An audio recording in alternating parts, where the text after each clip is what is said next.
What's up, guys? It's me again, and today I want to talk about a movie, Godzilla Minus One. Saw it the other day in theaters in 4D. Amazing movie to see in 4D. It's kind of an intense experience. I was honestly a little terrified every time Godzilla was revving up for his blast. I was like, oh, Jesus. The movie goes silent, and I'm waiting there, and then it hits, and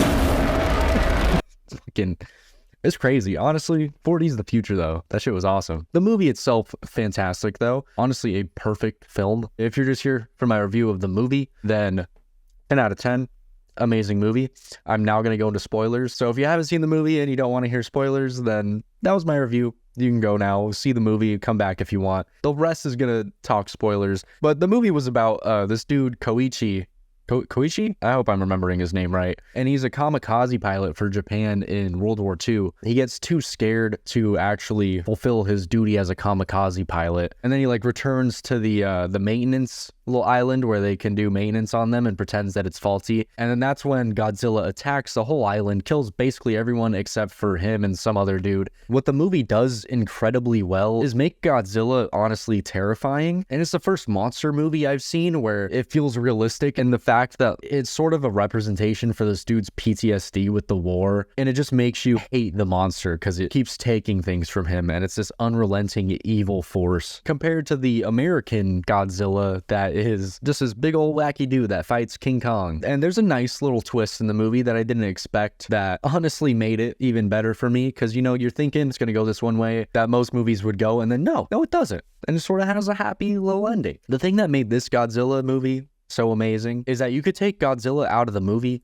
and it would still be amazing. You could replace Godzilla with just the opposing force of the war, and this would just be an amazing war movie. This would probably be my favorite war movie. But it's about Godzilla, and it had one of the best looking Godzillas I think I've seen on screen, which is crazy because the thing I want to talk about in this video isn't specifically this movie, but the budget. The budget of this movie was apparently $15 million, which recently the director has actually says he wished it was that much. He hasn't disclosed how much it actually was, but the way he's talking about it is basically saying it was even less than 15 million, which is insane, because if you don't know how much Hollywood is spending on these movies, 155 million. A little over 10 times as much as Godzilla Minus One. And it's looking like this.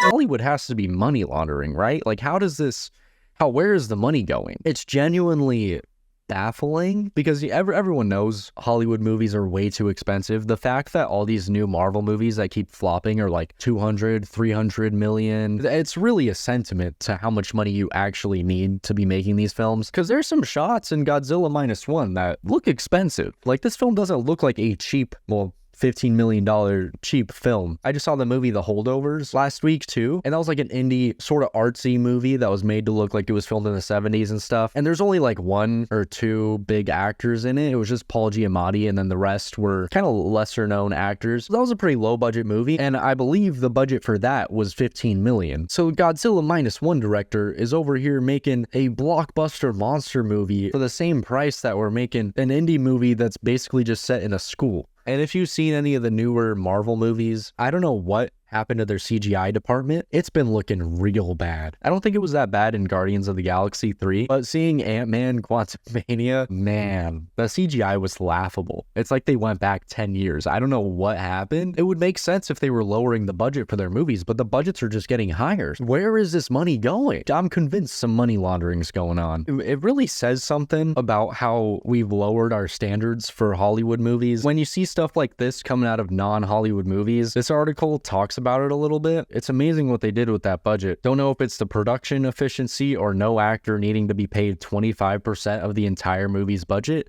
or both. It's time to start questioning Hollywood production budgets. Incredible what actual planning and not redoing sequences 1,000 times does for artistic quality and budget. And I think that explains it the best, because it is true. Obviously, with the actors strike going on and stuff, there's a lot of actors not being paid well. But when it comes to American, Hollywood superstar actors, they get paid a lot. A large budget of the movie is going to their pockets, which is insane when it means paying the other actors less. And the thing about reshooting, that's another thing that I feel like Marvel spends so much of their money on. It's just interesting. I used to really want to be involved in Hollywood movie making, and I'm kind of glad I didn't go that route, even though I tried really hard to and just kind of failed. But moral of the story, Hollywood seems kind of fucked, and maybe some foreign movies will finally start outshining all these overproduced Hollywood films. Anyway, bit of a ramble today, but if you made it this far, thanks for watching. If you liked the video, feel free to leave a like, and if you really like the video, hit the subscribe button.